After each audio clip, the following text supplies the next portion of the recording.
Okay, let's look at Amos chapter 9, verse 1. We read, I saw Adonai standing beside the altar, and he said, smite the capitals so that the thresholds will shake, and break them on the heads of them all. Then I'll slay the rest of them with the sword. They will not have a refugee or a fugitive who will flee, or a refugee who will escape. Now, this is apparently Elohim standing beside the altar in Samaria. Keep in mind, it was not a good altar. It was a place of false worship. It's a place where sacrifices were made to false gods in the northern kingdom of Israel. And he says, smite the capitals. He doesn't mean like the capital cities. He means hit the tops of the pillars there by the altar. This is not a strike from Amos. This is a strike from Elohim himself. All that were worshiping there would perish immediately. The remainder of them would perish with the sword. No one is going to escape. Verse 2, though they dig into Sheol, from there shall my hand take them. And though they ascend to heaven, from there I will bring them down. So these are expressions of impossible escape. Sheol is the grave. He says if they should descend down there to the grave, to Sheol, he'll grab them and drag them up to judgment. If they could ascend to heaven, he said, I'll just bring them down myself. Verse 3, though they hide in the summit of Carmel, I will search them out and take them from there. And though they conceal themselves from my sight on the floor of the sea, from there I will command the serpent, and it will bite them. So there's not going to be any kind of supernatural escape here for the people. Likewise, there's not going to be any natural escape from the wrath of Elohim. If they hide in the highest mountain or the deepest sea, there'll be no liberation from justice. Verse 4, and though they go into captivity before their enemies, from there I will command the sword that it slay them. And I'll set my eyes against them for evil and not for good. You know, captivity will at least seem safe, okay? But that's not going to be the case. If they're captured, they're going to be killed by the sword. This was prophesied in the Torah also in Deuteronomy 28, verses 65 and 66. We read, and among those nations you shall find no rest. There shall be no resting place for the sole of your foot. But there Yahweh will give you a trembling heart, failing of eyes, and a despair of soul. So your life shall hang in doubt before you. You shall be in dread night and day, and shall have no assurance of your life. So they're no longer going to see good. They're going to see only evil. Verses 5 and 6 in Amos 9. And Adonai Yahweh of hosts, the one who touches the land so that it melts, and all those who dwell in it mourn, and all of it rises up like the Nile and subsides like the Nile of Egypt. The one who builds his upper chambers in the heavens, and has founded his vaulted dome over the earth. He who calls for the waters of the sea and pours them out on the face of the earth. Yahweh is his name. So when Yahweh merely touches the earth, it melts. He's the sovereign not only of Israel, but over all the earth, over all the nations, all creation. His upper chambers, he says, are in the heavens. He can cause the waters of the sea to pour over all over the earth. And as a matter of fact, he did that one time. Yahweh is his name. Why not just do what he says? You know, why not just do what he says? Verse 7. Are you not as the sons of Ethiopia to me, O sons of Israel, declares Yahweh? Have I not brought up Israel from the land of Egypt, and the Philistines from Caphtor, and the Arameans from Kir? Israel, this northern kingdom, they lost their position as a special people. They'd be considered no different than the Cushites who lived on the outer edges of southern Egypt and northern Ethiopia. Elohim had not only brought Israel out of Egypt, but he also brought the Philistines to move from Caphtor, which was probably from the island of the Isle of Crete, and caused the Aramean to move from Kir, which is a part of Mesopotamia. Those nations, we talked about their judgments in chapter 1. Verse 8. Behold, the eyes of Adonai Yahweh are on the sinful kingdom, and I'll destroy it from the face of the earth. Nevertheless, I will not totally destroy the house of Jacob, declares Yahweh. Well, he's not going to totally destroy the house of Jacob. We read in Deuteronomy 4, verses 30 and 31, when you're in distress and all these things have come upon you, in the latter days you'll return to Yahweh your Elohim and listen to his voice. For Yahweh your Elohim is a compassionate Elohim. He will not fail you, nor destroy you, nor forget the covenant with your fathers, which he swore to them. Well, this is also prophesied in the books of Isaiah, Jeremiah, Ezekiel, Daniel, Joel, Obadiah, and others. It's a common theme. See, all these different prophets didn't come in with different messages. Okay, they didn't do that. They all had pretty much the same message, sometimes to different people. Verse 9, for behold, I'm commanding, and I'll shake the house of Israel among all nations, as grain is shaken in a sieve, but not a kernel will fall to the ground. Israel's going to be mixed in with the other nations of the world here, and just as grain is shaken in a sieve, the righteous and the unrighteous will be separated. The unrighteous among the people will be completely destroyed. Verse 10, and all the sinners of my people will die by the sword. Those who say the calamity will not overtake or confront us. Elohim will destroy sinners among his people. They'll die by the sword. You see, their self-confidence in their own security is their downfall. We read about that in Amos 6, the first 3 verses. That was, woe to those who are at ease in Zion, and to those who feel secure in the mountain of Samaria, the distinguished men of the foremost of nations, to whom the house of Israel comes. Go over to Calneh and look, and go from there to Hamath the Great, then go down to Gath of the Philistines. Are they better than these kingdoms, or is their territory greater than yours? Do you put off the day of calamity, and would you bring near the seat of violence? See, they were in a position that said, well, we don't have to worry. Calamity won't befall us, okay? And he says, well, look at these other nations who calamity did fall upon. They were bigger than you. They were greater than you. And you still think you're special.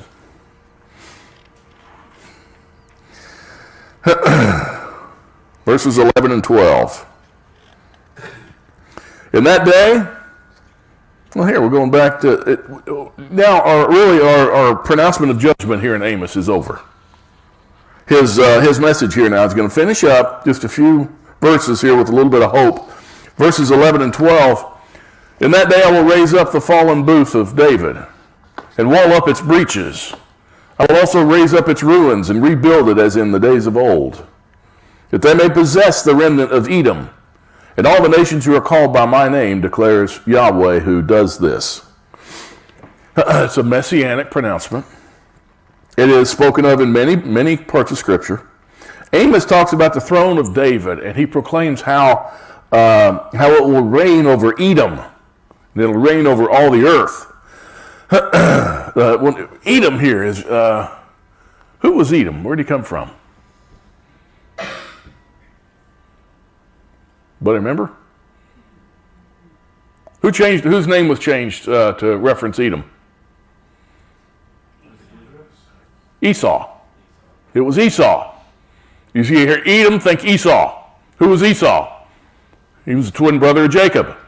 They were at war together. They were at battle the whole time. As a matter of fact, that's what the little book of Obadiah is about. It's the judgment of Edom. Now, here it's in a reference to all of Islam. They're going to possess the remnant of Islam, and reign over the earth. We read in this thing, the fallen booth of David, he talks about the resurrection of David. And it's not talking about the resurrection of David per se. It's talking about his throne, which is Messiah reigning over his throne and reigning over the earth. He talks about it right there. He talks about it here in Isaiah 9, verses 6 and 7. For a child is born to us, a son is given to us, and the government will rest on his shoulders. And his name will be called Wonderful Counselor, Mighty Elohim, Eternal Father, Prince of Peace. There will be no end to the increase of his government or of peace on the throne of David and over his kingdom, to establish it, to uphold it with justice and righteousness from then on and forevermore. The zeal of the Yahweh of hosts will accomplish this. Also in Isaiah 11, starting at verse 1, then a shoot will spring from the stem of Jesse. Now, who's Jesse? David's father. That's correct. And actually, it says stem, but that word in the Hebrew actually means stump. Okay, from the stump of Jesse, the shoot's going to spring up. Think about a stump. If you leave a stump there and it has been dead, it's going to stay dead. But he says here, but from that dead stump of Jesse, a shoot is going to come up. Life is going to come out of death. A branch from his roots will bear fruit, and the Spirit of Yahweh will rest on him. The Spirit of wisdom and understanding, the Spirit of counsel and strength, the Spirit of knowledge and the fear of Yahweh. And he'll delight in the fear of Yahweh. He'll not judge by what his eyes see, nor make a decision by what his ears hear. But with righteousness he'll judge the poor, and decide with fairness for the afflicted of the earth. And he'll strike the earth with the rod of his mouth, and with the breath of his lips he'll slay the wicked. Also righteousness will be the belt about his loins, and faithfulness the belt about his waist. And the wolf will dwell with the lamb, and the leopard will lie down with the kid, and the calf and the young lion and the fatling together, and a little boy will lead them. Also the cow and the bear will graze. Their young will lie down together, and the lion will eat straw like the ox. And the nursing child will play by the hole of the cobra, and the weaned child will put his hand on the viper's den. They will not hurt or destroy in all my holy mountain. For the earth will be full of the knowledge of Yahweh as the waters cover the sea. Then it will come about in that day that the nations will resort to the root of Jesse. He will stand as a signal for the peoples, and his resting place will be glorious. Now, I look at this passage here in Isaiah. It talks about the cow and the bear will graze, the young will lie down together, the lion will eat straw like the ox, a nursing child play by the hole of a cobra. I think that's talking about peace. That there'll be peace on earth. No more war. No more fighting. We also read in Jeremiah 23, starting at verse 5, Behold, days are coming, declares Yahweh, when I shall raise up for David a righteous branch. See why it's called a branch? It's out of that dead stump. A branch is going to come up. He'll reign as king and act wisely and do justice and righteousness in the land. In his days Judah will be saved and Israel will dwell securely. And this is his name by which he'll be called, Yahweh our righteousness. Also Jeremiah 33, starting at verse 14, Behold, days are coming, declares Yahweh, when I will fulfill the good word which I have spoken concerning the house of Israel and the house of Judah. In those days and at that time I will cause a righteous branch of David to spring forth, and he'll execute justice and righteousness on the earth. In those days Judah shall be saved, and Jerusalem shall dwell in safety. This is the name by which she shall be called, Yahweh is our righteousness. Ezekiel 34, verses 23 and 24. I'll set over them one shepherd, my servant David, and he'll feed them, and he'll feed them himself and be their shepherd. And I, Yahweh, will be their Elohim, and my servant David will be prince over them. I, Yahweh, have spoken. Hosea 3, verse 5 says, Afterwards the sons of Israel will return and seek Yahweh their Elohim and David their king. And they'll come trembling to Yahweh and to his goodness in the last days. See, we're living in this time. We're living in the time where we're seeing this. It's happening right now. It's incredible to be alive right now and see these things. What we just saw, read in Amos, and 2 passages in Isaiah, 2 passages in Jeremiah, what's written in Ezekiel, and also Hosea. And there's more. I just wanted to point out the ones where it talks about the branch of David and using that type of lingo, symbolism. Going back to Amos 9, verse 13. Behold, days are coming, declares Yahweh. I love that phrase. Behold, days are coming when the plowman will overtake the reaper, and the treader of grapes, him who sows seed. When the mountains will drip sweet wine, and all the hills will be dissolved. The days are coming when the plowman will overtake the reaper. Death will no longer be the order of the day. The land of Israel will once again be glorious. In Ezekiel 36, starting at verse 34, and the desolate land will be cultivated instead of being a desolation in the sight of everyone who passed by.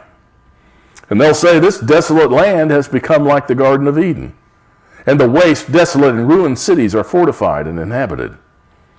As you can see that now. That very same thing right now. Then the nations that are left round about you will know that I, Yahweh, have rebuilt the ruined places and planted that which was desolate. I, Yahweh, have spoken and will do it. Hosea 22, starting at verse 21, it'll come about in that day that I'll respond, declares Yahweh. I'll respond to the heavens, they'll respond to the earth. The earth will respond to the grain, to the new wine, and to the oil. And they'll respond to Jezreel, that's a name for Israel. And I'll sow her for myself in the land. I'll also have compassion on her who had not obtained compassion. I'll say to those who were not my people, you are my people. And they'll say, you are my Elohim. You know, we just read, when he returns, the hills will melt. That was in Amos 9:5, just a few verses up. The mountains and islands are symbolic of the kingdoms of the world in prophecy. Okay? And they're going to be devastated when he returns. Revelation 6, verse 14. And the sky split apart like a scroll when it was rolled up, and every mountain and island were moved out of their places. It's talking about the kingdoms of this world. How do I know that? Because if you read in Isaiah, Babylon is described as a burning mountain and a destroying mountain in other places. In Jeremiah it is too. So take those symbols that you find there and plug them into Revelation. He says, well, he's talking about the kingdoms of the world. Islands, little nations. In Revelation 16, verses 19 and 20, and the great city was split into three parts, and the cities of the nations fell. And Babylon the Great was remembered before Elohim to give her the cup of the wine of his fierce wrath. And every island fled away, and the mountains were not found.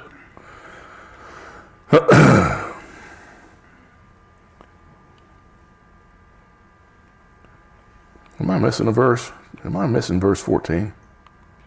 I sure am. I'm going to have to read it to you. And I will restore the captivity of my people Israel, and they'll rebuild the ruined cities and live in them. They'll also plant vineyards and drink their wine and make gardens and eat their fruit. The gathering of the people will happen when Messiah returns. That's the resurrection, by the way. When he returns, that's the resurrection. Psalm 53, verse 6, oh, that the salvation of Israel would come out of Zion. When Elohim restores his captive people, let Jacob rejoice, let Israel be glad. Jeremiah 30, verse 3, for behold, days are coming, declares Yahweh, when I will restore the fortunes of my people, Israel and Judah. Yahweh says, I will bring them back to the land that I gave to their forefathers, and they shall possess it. And then verses 18 through 22 of Jeremiah 30. Thus says Yahweh, behold, I will restore the fortunes of the tents of Jacob, and have compassion on his dwelling places. And the city shall be rebuilt on its ruin, and the palace shall stand on its rightful place. And from them shall proceed thanksgiving and the voice of those who make merry. And I'll multiply them, they shall not be diminished. I will also honor them, they shall not be insignificant. Their children also shall be as formerly, and their congregation shall be established before me, and I will punish all their oppressors. And their leader shall be one of them, and their ruler shall come forth from their midst. And I'll bring him near, and he shall approach me. For who would dare to risk his life to approach me, declares Yahweh. And you shall be my people, and I shall be your Elohim. The people will gather their own food, they'll drink their own wine, Amos says. Their enemies will no longer rule over them. In Isaiah 62, verses 8 and 9, Yahweh has sworn by his right hand and by his strong arm, I will never again give your grain as food for your enemies, nor will foreigners drink your new wine for which you have labored. But those who garner it will eat it and praise Yahweh, and those who gather it will drink it in the courts of my sanctuary. And lastly, Amos 9, verse 15, I will also plant them on their land. They will not again be rooted out from their land, which I've given them, says Yahweh, your Elohim. Elohim will plant them. They'll never again be uprooted. Isaiah 60, verses 20 and 21, that all your people will be righteous. They'll possess the land forever. The branch of my planting, the work of my hands, that I may be glorified. The smallest one will become a clan, and the least one a mighty nation. I, Yahweh, will hasten it in its time. Jeremiah 24, verses 6 and 7, for I've set my eyes on them for good, and I'll bring them again to this land. I'll build them up and not overthrow them. I'll plant them and not pluck them up. And I'll give them a heart to know me, for I am Yahweh. They'll be my people. I'll be their Elohim, for they'll return to me with their whole heart. Ezekiel 34, starting at verse 28, they'll no longer be a prey to the nations. The beasts of the earth will not devour them. They'll live securely, and no one will make them afraid. And I'll establish for them a renowned planting place, and they'll not again be victims of famine in the land. They will not endure the insults of the nations anymore. Then they'll know that I, Yahweh, am with them, that they, the house of Israel, are my people, declares Adonai Yahweh. One more, Ezekiel 37, verses 25 and 26. They shall live in the land that I give to Jacob my servant, in which your fathers lived, and they'll live on it, they and their sons sons forever. And David my servant shall be their prince forever. I'll make a covenant of peace with them, and it'll be an everlasting covenant with them. And I will place them and multiply them, and will set my sanctuary in their midst forever. Now, if you notice, same message from Amos as what we see in Jeremiah, Hosea, Ezekiel, Daniel. It's the same message. The regathering here speaks of the return of Messiah and of the resurrection. It'll be a glorious time of celebration and praising the name of Yahweh. Any questions on Amos 9 or Amos in particular? It's all about the judgment of that northern kingdom. And then at the end, we get a message of hope.